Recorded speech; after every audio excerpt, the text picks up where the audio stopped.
If you become the department head, everyone will quit. Miles let out a loud cry that caused the office to go silent. Miles tossed his letter of resignation onto my desk, his face smug.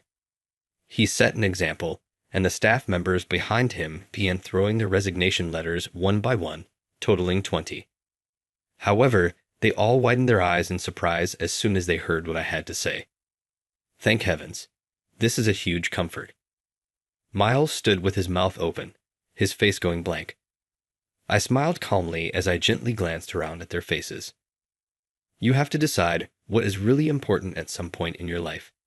It might be harsh at times and even steer you in the wrong direction, but ultimately, it is up to you what you decide to do. Caleb is my name. I work for a small company in the city and I'm 36 years old. Until recently, my life has been routine and not really exciting. Like everyone else, I completed high school, college, and found employment. After receiving several job offers, I ultimately decided to stay with my current employer because of the pay and type of work. Nothing noteworthy. I work in sales, so I don't have any complaints. I just try my hardest wherever the firm assigns me. But now, for the first time, I have to make a decision that would change my life, and it has me completely perplexed. My coworker Miles is the cause of that. Miles, who is 6 years my junior, recently celebrated his 30th birthday and is proud to have graduated from one of the city's top universities. In terms of mastering the nuances of the work, he is at the top of his game. He is expected to guide the younger employees as a mid-level employee, and the corporation has given him a lot of responsibility throughout the years in the hopes that he will advance. However, that could have unreasonably boosted his ego. Before anyone knew it, Miles had developed into the type of unruly worker who was always complaining about the business. I ought to be earning more money given my abilities. Instead, I'm stuck performing dull job, I seldom ever get raises, and I don't have enough vacation days. As his immediate supervisor, I would receive these concerns directly, and I couldn't help but be irritated by his conceit. Even though Miles put in a lot of effort in his own way, his passion frequently backfired, resulting in both sporadic victories and numerous mistakes that undid all of his hard work. Although he appeared to consider himself an elite, he was responsible for some kind of issue 1 and 3 instances. Our clients were frequently bewildered by his constant addition of his own twist to the usual procedures, even though he should have been aware of them. He repeatedly added clauses to contracts without consulting the client beforehand, telling them, "This is the better option. You should definitely try it." As his supervisor, I was always left to clean up the mess. Miles, I appreciate your zeal and your want to help the client, but you can't simply alter the terms without first talking to them. Well, if I get an epiphany, I can't help myself. I suppose an elite like me cannot expect an average employee like you to comprehend. Despite my warnings, Miles would ignore them, as if he believed that I was only envious of his elite status. I could have corrected his wrong behavior if he had been more humble, but that was too much to ask for. He had become so arrogant about his esteemed university education that he was unable to establish positive working ties with the other staff members. Miles took charge of a team of colleagues from the same university who frequently criticized the business. At the same time, he started to despise anyone, even his seniors, who he thought had less education. Naturally, the other employees started to resent Miles and his clique, but none of them quit the company. Even unruly employees were viewed as a necessary evil, and our organization was perennially understaffed. But even with his arrogant demeanor, Miles was just 30, and I secretly hoped he would mature. As his manager, I therefore kept giving him patient advice. The younger staff began to acquire more skills over time, and they quickly overtook Miles in terms of the quantity of deals they had completed. Miles started making disparaging comments at that point, seemingly in an attempt to silence the younger employees who were more noticeable than he was. The younger folks always get the simple jobs, while I'm stuck with the difficult ones. It's really unjust. If you become the department head, everyone will quit. Miles let out a loud cry that caused the office to go silent. Miles tossed his letter of resignation onto my desk, his face smug. He set an example, and the staff members behind him began throwing their resignation letters one by one, totaling 20. However, they all widened their eyes in surprise as soon as they heard what I had to say. Thank heavens. This is a huge comfort. Miles stood with his mouth open, his face going blank. I smiled calmly as I gently glanced around at their faces. You have to decide what is really important at some point in your life. It might be harsh at times and even steer you in the wrong direction, but ultimately, it is up to you what you decide to do. Caleb is my name. I work for a small company in the city and I'm 36 years old. Until recently, my life has been routine and not really exciting. Like everyone else, I completed high school, college, and found employment. After receiving several job offers, I ultimately decided to stay with my current employer because of the pay and type of work. Nothing noteworthy. I work in sales, so I don't have any complaints. I just try my hardest wherever the firm assigns me. But now, for the first time, I have to make a decision that would change my life, and it has me completely perplexed. My coworker Miles is the cause of that. Miles, who is 6 years my junior, recently celebrated his 30th birthday and is proud to have graduated from one of the city's top universities. In terms of mastering the nuances of the work, he is at the top of his game. He is expected to guide the younger employees as a mid-level employee, and the corporation has given him a lot of responsibility throughout the years in the hopes that he will advance. However, that could have unreasonably boosted his ego. Before anyone knew it, Miles had developed into the type of unruly worker who was always complaining about the business. I ought to be earning more money given my abilities. Instead, I'm stuck performing a dull job, I seldom ever get raises, and I don't have enough vacation days. As his immediate supervisor, I would receive these concerns directly, and I couldn't help but be irritated by his conceit. Even though Miles put in a lot of effort in his own way, his passion frequently backfired, resulting in both sporadic victories and numerous mistakes that undid all of his hard work. Although he appeared to consider himself an elite, he was responsible for some kind of issue 1 in 3 instances. Our clients were frequently bewildered by his constant addition of his own twist to the usual procedures, even though he should have been aware of them. He repeatedly added clauses to contracts without consulting the client beforehand, telling them, "This is the better option. You should definitely try it." As his supervisor, I was always left to clean up the mess. Miles, I appreciate your zeal and your want to help the client, but you can't simply alter the terms without first talking to them. Well, if I get an epiphany, I can't help myself. I suppose an elite like me cannot expect an average employee like you to comprehend. Despite my warnings, Miles would ignore them, as if he believed that I was only envious of his elite status. I could have corrected his wrong behavior if he had been more humble, but that was too much to ask for. He had become so arrogant about his esteemed university education that he was unable to establish positive working ties with the other staff members. Miles took charge of a team of colleagues from the same university who frequently criticized the business. At the same time, he started to despise anyone, even his seniors, who he thought had less education. Naturally, the other employees started to resent Miles and his clique, but none of them quit the company. Even unruly employees were viewed as a necessary evil, and our organization was perennially understaffed. But even with his arrogant demeanor, Miles was just 30, and I secretly hoped he would mature.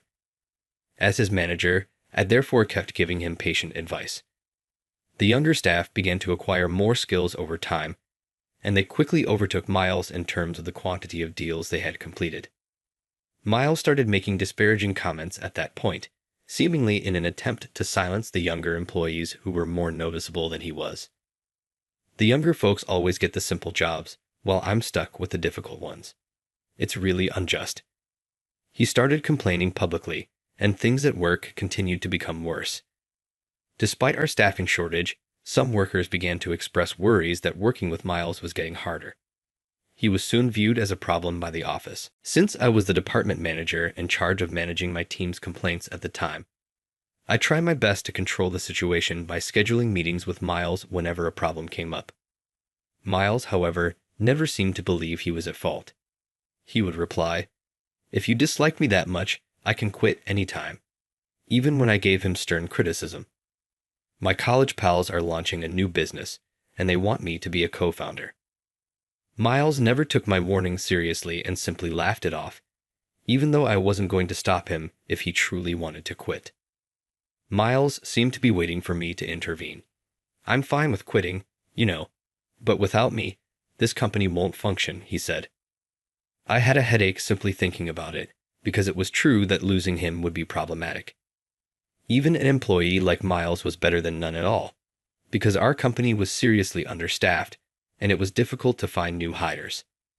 A vicious circle resulted from our hiring all applicants, but the cost of training them further slowed down the process.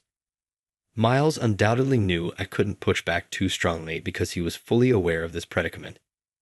The inevitable occurred as the rest of the firm, and I debated how to deal with Miles. It all began when a younger worker brought in a new customer.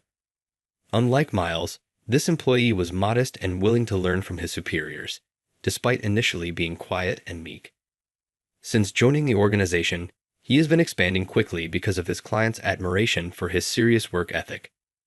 At last, he received recognition as the month's top salesman. All of us applauded and were pleased with his improvement, but Miles was the only one who wasn't. Only because of a longtime client's favoritism did he get that position. Miles complained to himself, "I would have tripled the profits if I had been in his shoes." If that was all he did, it would have been oak, but he began berating the younger worker while claiming to be offering advice. However, the employee had more hands-on experience on the ground despite being younger. Miles became enraged when the junior gently brought this to his attention. "You younger worker, how dare you respond to me? Do you believe that your actions are justified solely by the results?"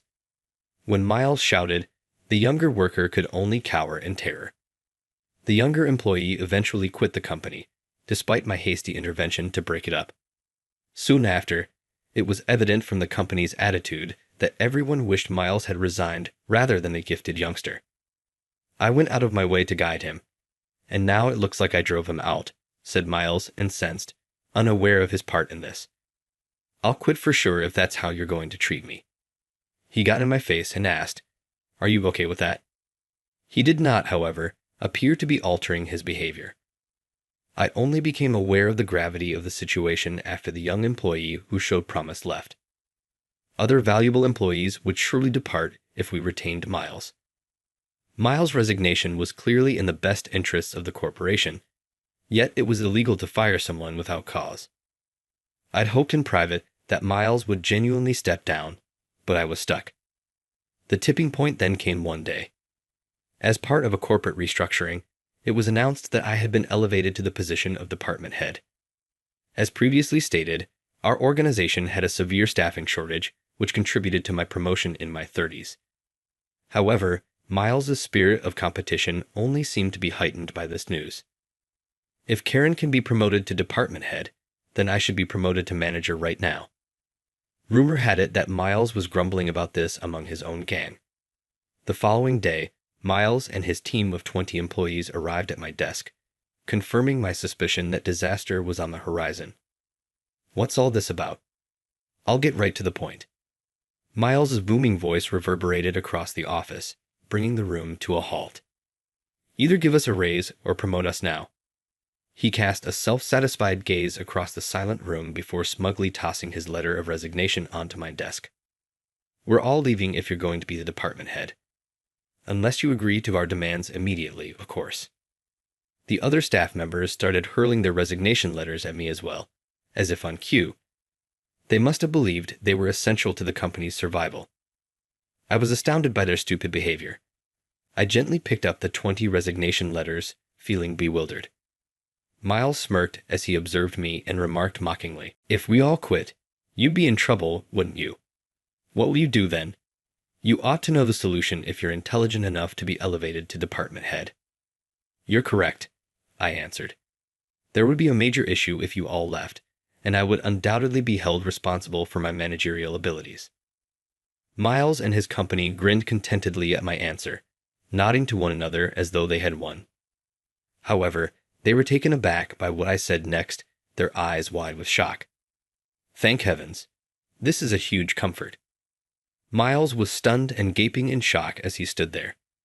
I smiled softly as I calmly examined their faces. I'm happy to hear your actual emotions. I must respect your decision, even though it's regrettable. What are you talking about? Wait. They obviously didn't think I would truly accept their letters of resignation. Pale now, Miles came running toward me. The group behind him became nervous as a result of his desperate actions. Everyone's faces became hazy with uncertainty, and they all started to whisper nervously to one another. I couldn't help but smile when I saw this, as I knew my intuition had been correct. Miles was the only one who publicly expressed his displeasure with the business. I had a sneaking suspicion that the others had simply followed him mindlessly, caught up in his momentum. Everyone who worked here was aware of our staffing shortage and the difficulty the organization had in terminating employees. They most likely believed that they could easily obtain promotions and greater compensation provided Miles' requests were satisfied. However, achieving your goals without working for them is impossible. That made sense to someone like myself who started at the bottom and worked their way up. However, based only on name recognition, Miles and his team had coasted into our organization from prestigious institutions without experiencing any significant difficulties. They must have joined Miles' revolt without giving it much thought, because they had been raised in a society that constantly condoned selfishness. They were in a full panic now that they had to face the possibility that their resignation letters would be accepted. I heard his group's nervous murmuring behind the pale-faced Miles. This can't be genuine, can it? I take it that this was only a negotiating strategy. Isn't this typical in other nations? I sighed in a mix of surprise and frustration at their perplexity. Indeed, there has been prior negotiation for improved wages or working conditions, but these negotiations were always conducted in a cool, collected manner. You would do your homework in advance, give good justifications, and then set up a meeting with the business to talk about a raise. In our organization, they had never threatened to resign until their demands were fulfilled. I made the decision to give them one final opportunity to bargain after glancing at the terrified staff and Miles, who stood resolutely in front of them. This is the moment if any of you wish to rescind your resignation. Our type of trick has never been attempted by anyone in our company. That's because we are the most talented employees ever. Miles persisted in his haughty assertions despite his pale appearance. However, it was evident behind him that his friends no longer wished to support him. They were shifting uncomfortably, looking down, and no longer supporting their leader. I spoke in a soft voice to the restless bunch. Is this what you truly want? Are you all leaving because you have real complaints about the company, or are you just mindlessly following orders? The other staff members were obviously upset by what I said, but Miles kept his flaming eyes on me. I sighed slightly, grinned, and got up after a tight standoff. I can't do anything if you're all that determined. I'll send your letters of resignation now. I appreciate all of your hard work. I then turned and made my way directly to the president's office. There was a commotion going on behind me, with some employees trying to follow me and others being restrained by Miles. I didn't think it would go this well. I quickly made my way to the president's office while stifling the laughing that was rising within of me. Terminating a worker for business-related grounds is a challenging procedure. Finding a valid reason for termination is challenging, and if something goes wrong, it may result in strained relationships or even legal action. There are serious drawbacks for the business, even in the absence of those dangers. Severance pay increases and other subsidies may be discontinued if the termination was caused by the employer. Miles' voluntary resignation was the finest course of action. But even though he kept saying, "What would you do if I quit?" in reality, Miles had never planned to go. Thus, the opportunity I had been waiting for was this collective resignation act. Finally, I gave Mr. Norris, the president of the company, a quick explanation of the situation, stating only the facts. Mr. Norris was obviously perspiring as he held the 20 resignation letters. The company would suffer greatly if 20 employees submitted their resignation letters at once. With a strained voice, he stated, "The company won't survive like this." Assured him, "Please wait. I believe what happens next will change things." After hearing my explanation, Mr. Norris's pale appearance gradually returned. He even grinned as he said me farewell at the end. Ultimately, as he had promised, Miles quit. Right up until the last minute, he continued to gripe about me and the business. No issue. I'll find another work straight away. But without me, I'm willing to wager that the business would face difficulties. Smugly, he said. You're right, was my honest response. Losing all 20 of you would definitely hurt. I figured as much, Miles said with a sly smile. However, we will not compromise on our demands. Requirements? I cocked my head in perplexity. With assurance, Miles said, You'll have to comply with our demands if you want us back. A raise or a promotion, perhaps. Actually, you'll need to provide us both because we'll be returning after quitting. Are you sure about this? I inquired. You're really okay with leaving the company and not regretting it? Miles was still one of my key subordinates in spite of all the difficulties he caused. I gave him some advice out of a last-ditch effort, but Miles simply sneered. He smiled smugly and pushed out his chest, saying, I know you're sad about losing a great worker like me, but you're the ones who enraged us in the first place. After you see how useful we are, you can give us another call. However, don't wait too long, otherwise we might be snatched up by another business. Miles gave a half-laugh, tossed aside his final remarks, and left the office. I sighed, feeling both frustrated and resigned as I watched his self-assured figure vanish. I summoned Miles back to the office a week later. He was wearing a dapper suit when I next saw him, and his voice was full with barely restrained enthusiasm as he said, You phoned at last. What's this about? Because you mentioned that you have something to talk about. Oh, I simply asked that you get your personal items. When you quit, you left some things behind. Miles looked down at the box that held his things, but he did not move. He continued to stare at me as though he was anticipating something more. I asked him once more, What's wrong? Take your belongings now. Is that really all you wanted from me? Miles looked at me as though he had been duped, his face puzzled. Yes, that's all. Make sure you arrive home without incident. No. What's happening here? Miles was obviously irritated and quickly searched through his possessions as though there was more in the box. What? I inquired. After you departed, I simply didn't want your belongings strewn all over the office.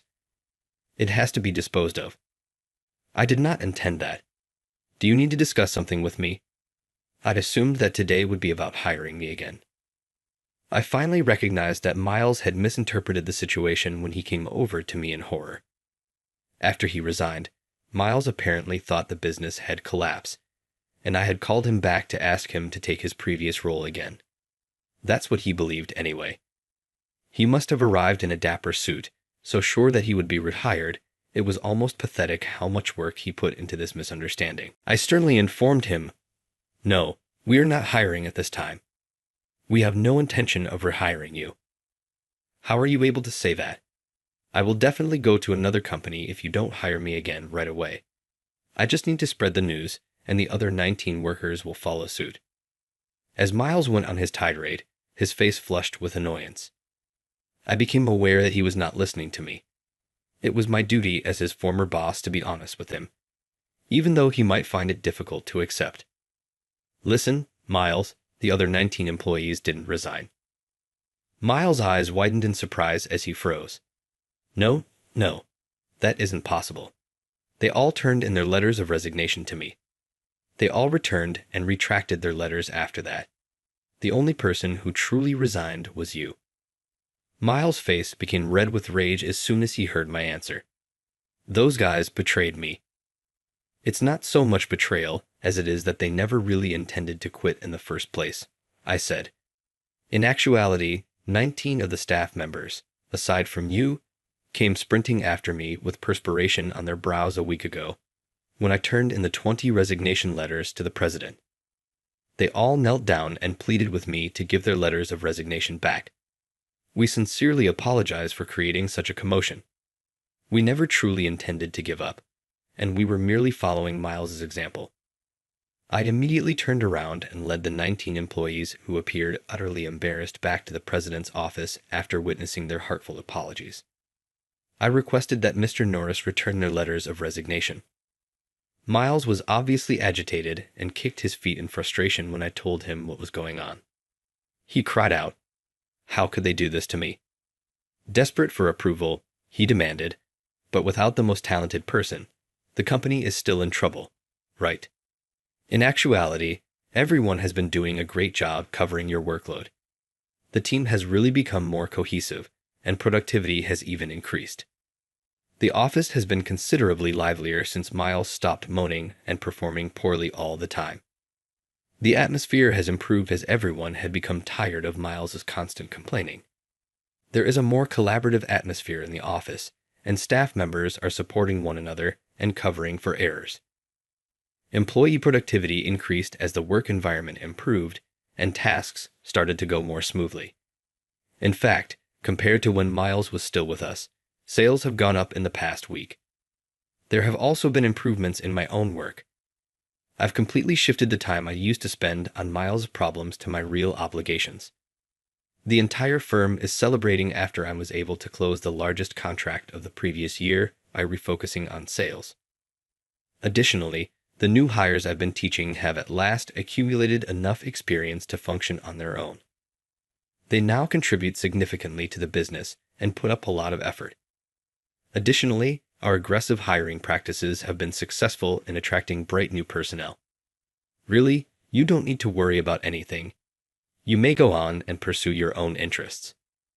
Miles, what? No. Do you mean that I have nowhere to go back to? I'm the best employee, and I'm offering to return. In a desperate attempt to convince me, Miles's voice wavered as though he were about to cry. However, by this point, he had no place at the company. You won't have any trouble obtaining another work if you are as talented as you claim to be. You'll have an even better one soon, I'm sure. However, I've been employed by this organization for a very long time. As a seasoned worker, I believed I could contribute, he said, gripping the box containing his possessions. Miles refused to give up and continued obstinately. I didn't say anything even while he went on, and finally his patience gave out. Miles abruptly started to let out his frustrations by collapsing to the ground. I never really had any intention of leaving the company. All I wanted was better circumstances. You handled the negotiation terribly if that's the case. Negotiation is not a real process when demands are made while brandishing a resignation letter. Miles finally started crying at my comment. He grabbed the hem of my suit and started making absurd explanations. "Caleb, you are to blame. You ought to have stopped me as my supervisor. I made a significant contribution to the organization, and you ought to have done more to retain me." Miles had never truly respected the organization or me, as seen by the blatantness of his attempt to place the responsibility elsewhere. But I wasn't going to try to keep him, regardless of what he said. "Don't worry, you're already officially resigned." Miles seems to have finally come to the conclusion that he had no chance whatsoever of being hired again. I gave him one last shove to get over his desperate grasping as he gazed up at me. "In addition, you mentioned that your friend asked you to assist in launching a new business. You ought to concentrate on that." Miles appeared momentarily perplexed, as though he was not understanding what I was saying. Then he got up shakily, his lips quivering, as though recalling his own deception. "You're right. Yes, I do have a pal. In fact, we are just getting serious about launching a business." Miles muttered, his eyes adrift as he carried on talking. His mouth twisted into a fake smile as he gave me one more look. "Well, I suppose my departure is well timed. I'm going to work for my friend." "Are you truly comfortable with that, though?" I didn't question him about it, even though it was obvious from his behavior that the tale of his friend inviting him was untrue. "Good luck at your new company," I replied instead, and then I watched Miles walk out of the office. After all, he is a mature professional who ought to be able to own up to his mistakes. Miles stumbled down the corridor and permanently departed the organization. The people in the group who had once supported him didn't even bother to come and say goodbye. That demonstrated Miles's lack of genuine respect or influence. Ultimately, there was no indication that Miles and his friend were going to launch a business. Rather, rumors began to circulate that he had been going to the job office in a frantic attempt to obtain employment. He attended multiple job interviews, but each time he was turned down. He apparently insisted that he was a ready-made asset due to his esteemed university degree and sought executive-level treatment. After being rejected by numerous organizations, he finally realized that his attitude was the issue and took a more conventional job. But 6 months later, he left again after attempting to bargain with another resignation threat. He is now allegedly living in substandard housing and gambling away the money he earns from part-time work. Following Miles' departure, the business was able to get an even bigger deal from the project I was awarded, which led to a significant contract that is anticipated to guarantee our stability for the next decade. I will soon be promoted to division director as a result of that accomplishment. The good vibes that have returned to the office, however, are what I am most happy about. We collaborate rather than criticize one another, constantly trying to improve. We keep moving forward in this spirit, full of energy and productivity. The return of the young worker who had quit due to Miles was one of the most unexpected and heartwarming events. It seems that his old coworkers had called him to let him know that Miles was no longer there. I was brought to tears when he approached me and respectfully asked to be rehired. He has developed into a dependable senior worker who assists in running the business today. I'm glad we kept this gifted employee on board. It's crucial to use caution when selecting our partners, regardless of how understaffed we are. After all, collaboration with your team is what builds work. You can't do it alone. I'll keep defending this productive workplace going forward and make sure I understand what really counts. Making decisions that leave no room for regret is the goal of all of this. I entered the office today with that determination, prepared for the day.